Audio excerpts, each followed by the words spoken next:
નમસ્કાર. શૈક્ષણિક વર્ષ 2026-27ની અંદર ગુજરાતમાં તમારે MBBS અને BDSમાં એડમિશન લેવું હોય તો એમનું મેરિટ લિસ્ટ છે એ જાહેર થઈ ચૂક્યું છે. તો આજના વિડીયોમાં શેનો સમાવેશ કરવામાં આવ્યો છે કે તમે લોકો જ્યારે મેરિટ લિસ્ટ જોશો તો એમાં રિમાર્ક્સ કરીને ઓપ્શન હશે. તો એ રિમાર્ક્સ છે એ શું કહેવા માંગે છે એની સંપૂર્ણ સમજૂતી આપવામાં આવી છે. એ સિવાય પણ તમારા લોકોના મેરિટમાં જો કોઈ પણ પ્રકારની ભૂલ હોય તો તમારે લોકોએ કઈ રીતે અરજી આપીને શું કરવું એની પણ સંપૂર્ણ માહિતી છે આ વિડીયોમાં આપવામાં આવી છે. એટલે આ વિડીયોને શરૂથી લઈને અંત સુધી જરૂરથી જુઓ.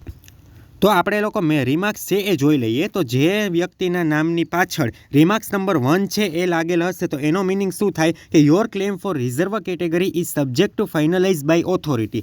એટલે એનો મિનિંગ શું થાય કે તમારા નામની પાછળ જો રિમાર્ક્સ નંબર 1 આવેલો હશે તો એનો મતલબ એમ કે તમે લોકો છે એ કેટેગરીની અંદર આવતા હશો. એટલે કે તમે લોકો EWSમાં આવતા હોઈ શકો, OBC કેટેગરી હોય, SC કેટેગરી હોય, ST કેટેગરી હોય. ટૂંકમાં તમે કેટેગરીની અંદર આવતા હશો તો તમારા નામની પાછળ રિમાર્ક્સ નંબર 1 છે એ લાગશે.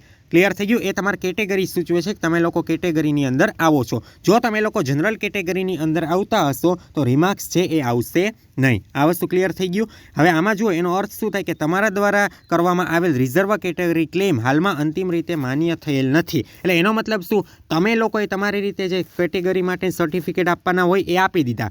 હવે તમારા એડમિશન કમિટીએ છે એ જોઈ લીધા, વેરિફિકેશન પણ કરી લીધું. પણ હવે જ્યારે તમારું ફાઇનલ જે તે કોલેજમાં એડમિશન થાય ત્યારે પાછી છે તમારા કેટેગરી માટે જે સર્ટિફિકેટ છે એની ચકાસણી કરવામાં આવશે. એટલે તમે લોકો છે કેટેગરીની અંદર પણ તમે લોકો છે ચોઇસ ફિલિંગ કરી જ શકશો. ક્લિયર થઈ ગયું? એટલે અત્યારે છે હાલ પૂરતું કમિટી દ્વારા છે એ માન્ય રાખવામાં આવ્યું છે. ક્લિયર થઈ ગયું? એટલે આ વસ્તુ તમે જોઈ શકો છો. તો વેરિફિકેશન પર થઈ ગયું. તમે તમામ ડોક્યુમેન્ટ જો પ્રોવાઈડ કર્યા હશે તો તમને લોકોને કેટેગરીની સીટ છે એ પણ મળવાપાત્ર હશે. તો રિમાર્ક્સ નંબર 1 છે એ આપેલો હશે કેટેગરી માટે.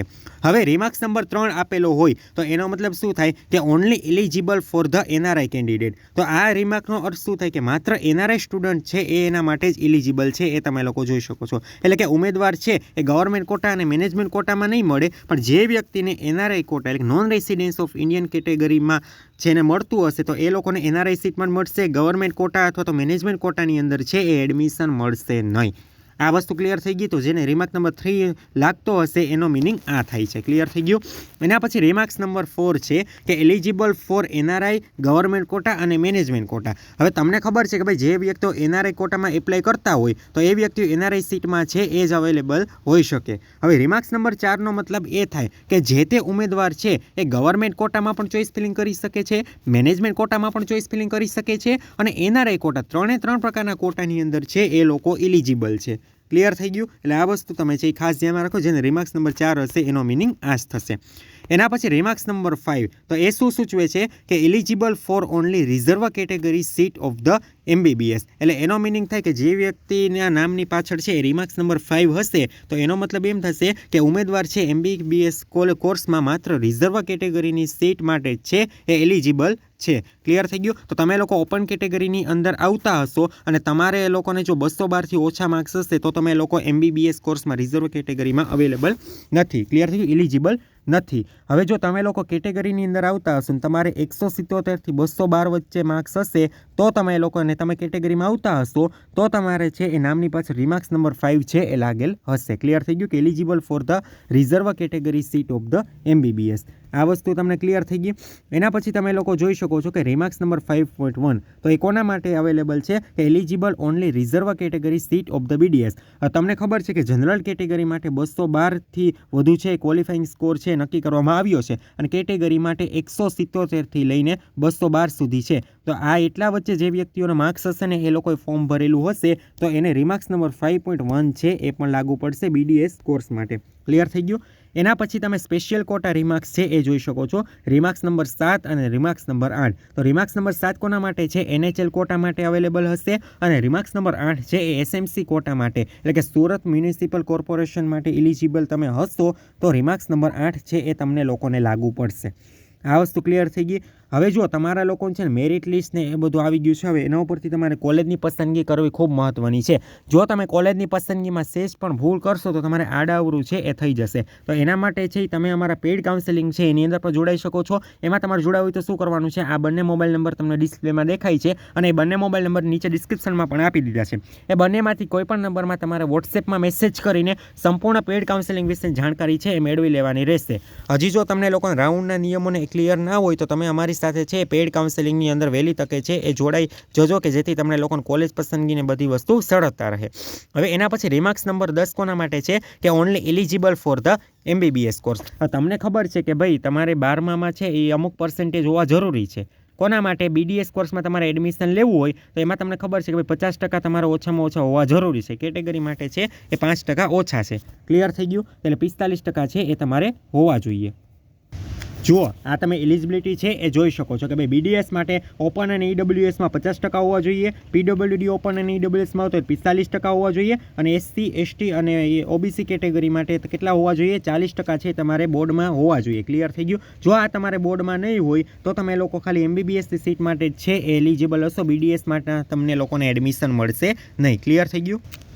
હવે એની સાથે સાથે બીજા પણ તમને પ્રશ્ન થાય છે કે ભાઈ 2 રિમાર્ક્સ છે એ એક સાથે હોય. હવે તમારે એ સમજી જવાનું હોય કે ભાઈ તમારા નામની પાછળ છે એ 1 રિમાર્ક્સ હોય અને અથવા તો તમારા નામની પાછળ છે એ 7 રિમાર્ક્સ. આ બંને રિમાર્ક્સ હોય તો એનો મિનિંગ શું થાય? તો ભાઈ 1નો અર્થ તો તમારે જોઈ લેવાનો. ભાઈ તમે લોકો કેટેગરીની અંદર આવતા હશો તો 1 રિમાર્ક્સ લાગેલો હશે, અને 7 રિમાર્ક્સ છે એ તમારે જોઈ લેવાનો. કોના માટે છે? NHL. એટલે કે તમે NHL કોટા માટે એલિજિબલ હશો તો 1 અને 7 બે રિમાર્ક્સ છે એ લાગશે. માની લો કે તમારે 1 લાગે છે અને 8 પણ લાગે છે, તો આનો મિનિંગ શું થાય? તમે લોકો કેટેગરીમાં પણ આવો છો અને 8 એટલે કે SMC કોટા માટે પણ તમે લોકો એલિજિબલ છો. ક્લિયર થઈ ગયું? તો 2 રિમાર્ક્સ સાથે હોય તો તમારે આ રીતે છે એ સમજી લેવાનું છે. હવે મેરિટ લિસ્ટમાં છે એ રિમાર્ક્સ ન હોય. ઘણા લોકો એમ કહેશે કે ભાઈ રિમાર્ક્સ જ નથી તો શું કરવાનું? તો ભાઈ કોઈ રિમાર્ક્સ નથી તો તમારે છે એનો કંઈ તમારે ચિંતા કરવાની જરૂર નથી. તમે લોકો જો જનરલ કેટેગરીમાં આવતા હશો તો તમારે લોકોને છે એ મોટે ભાગે કોઈ રિમાર્ક્સ છે એ હશે નહીં. ક્લિયર થઈ ગયું? રિમાર્ક્સ એટલે એડમિશનની ગેરંટી એવું કંઈ નથી. આ ખાલી એક માત્ર સ્થિતિ દર્શાવે છે. ક્લિયર થઈ ગયું? કે મેરિટ, ચોઇસ ફિલિંગ અને સીટ ઉપલબ્ધતા ઉપર આધારિત છે. ક્લિયર? તો આ રિમાર્ક્સ વિશે છે એ તમને લોકોને સમજાઈ ગયું હશે. અને એક કોમન પ્રશ્ન છે કે ભાઈ તમે મેરિટ લિસ્ટમાં જોશો અને F લખેલ હશે તો Fનો મિનિંગ શું થાય? તો F જે ગર્લ સ્ટુડન્ટ હશે ને એના નામની આગળ F લખેલ હશે. આ વસ્તુ ક્લિયર થઈ ગઈ? તો ઘણા લોકો છે એ પણ ક્વેરી કરતા કે ભાઈ Fનો મિનિંગ શું થાય? ક્લિયર થઈ ગયું? હવે જો તમારા મેરિટ લિસ્ટમાં કોઈ પણ પ્રકારની ભૂલ તમને લોકોને જણાય છે તો તમારે શું કરવાનું છે એ આપણે વ્યવસ્થિત રીતે હું તમને સમજાવી દઉં. ઓકે, તો હું આ વાત તમને કરતો હતો કે નેમની આગળ છે F લખેલું હોય તો એનો મિનિંગ શું થાય એ મેં તમને લોકોને સમજાવી દીધું. ક્લિયર થઈ ગયું? હવે માની લો કે તમને કોઈ મેરિટમાં એવું થાય છે કે ભાઈ અમારે મેરિટમાં છે આ રીતની ભૂલ રહી ગઈ છે, તો તમારે શું કરવાનું કે મેરિટ લિસ્ટના સંદર્ભમાં આપને જો કોઈ રજૂઆત હોય તો 17/8/2026 થી 19/7/2026 સુધી સવારે 10 કલાકથી સાંજે 4 કલાક સુધીમાં આ સાથે મૂકેલ સુધારા ફોર્મ સાથે જરૂરી પુરાવા સાથે હેલ્પ સેન્ટર ઉપર ડોક્યુમેન્ટ વેરિફિકેશન કરાવ્યું હોય ત્યાં તમારે રૂબરૂ જવાનું છે. જ્યાં તમે DV કરાવ્યું હોય ને ત્યાં તમે રૂબરૂ જવાનું. તો સૌથી પહેલાં પ્રોસિજર શું કરવાની કે તમારે છે ને ભૂલ ગોતવાની. હવે આમાં જુઓ, તમે જોઈ શકો છો કે નોટ એલિજિબલ કેન્ડિડેટ છે એનું આખું લિસ્ટ આપ્યું છે. તો એમાં તમે લોકો જોઈ શકો છો ભાઈ કયા કયા પ્રકારની છે એ આમાં ભૂલ કરેલ હોય. ક્લિયર થઈ ગયું? આમાં તમે વ્યવસ્થિત રીતે છે એ જોઈ શકો છો. હવે આમાં જો એક તમે વસ્તુ એ પણ જોઈ શકો છો કે ભાઈ તમારે પ્રીવિયસ યર એડમિટેડ અને NOC નોટ સબમિટ કરી હોય તો એ વ્યક્તિઓનું નામ પણ છે એ સેમ આવ્યું છે નોટ એલિજિબલમાં, અને વેલિડ મેડિકલ ફિટનેસ સર્ટિફિકેટ નો અટેચ કરેલ હોય તો એ રીઝન છે. એટલે હવે તમારે એવું રજૂઆત કરવી હોય કે ભાઈ આ રીતે હવે અમારે કરવું છે, શું કરવાનું? પહેલાં તમારે છે ને આ તમારે ડાઉનલોડ કરી લેવાની. આ તમારી સામે ડાઉનલોડ થઈ જશે એટલે આની તમારે પ્રિન્ટ કઢાવવાની. પ્રિન્ટ કઢવીને તમારે લોકોએ વિદ્યાર્થીનું નામ, એમાં તમારું પૂરું નામ છે એ તમારે લખવાનું છે. એના પછી યુઝર આઈડી, તમારું યુઝર આઈડી શું છે, મોબાઈલ નંબર શું છે, કેટેગરી કઈ છે એ તમારે લખવાનું.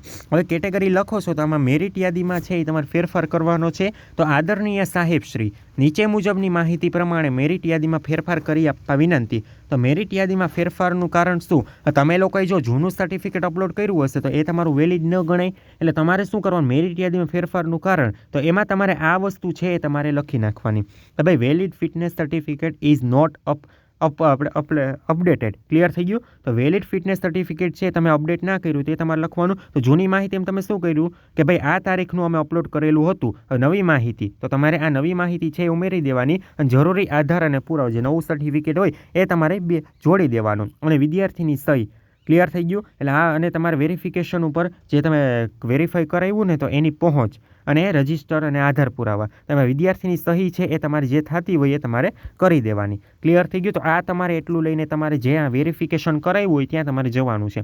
ક્લિયર થઈ ગયું? હજી પણ જો કોઈને કંઈ ક્વેરી હોય તો નીચે કોમેન્ટ બોક્સમાં લખો, અને આવી જ માહિતી માટે ચેનલમાં નવા હોય તો ચેનલ લાઇક, શેર અને સબસ્ક્રાઈબ કરવાનું ના ભૂલશો. અને જે વ્યક્તિઓ અમારી સાથે પેઇડ કાઉન્સેલિંગમાં જોડાવા માંગતો હોય બંને નંબરમાંથી કોઈ પણ નંબરમાં વોટ્સએપમાં મેસેજ કરીને અમારી સાથે પેઇડ કાઉન્સેલિંગમાં જોડાઈ શકે છે.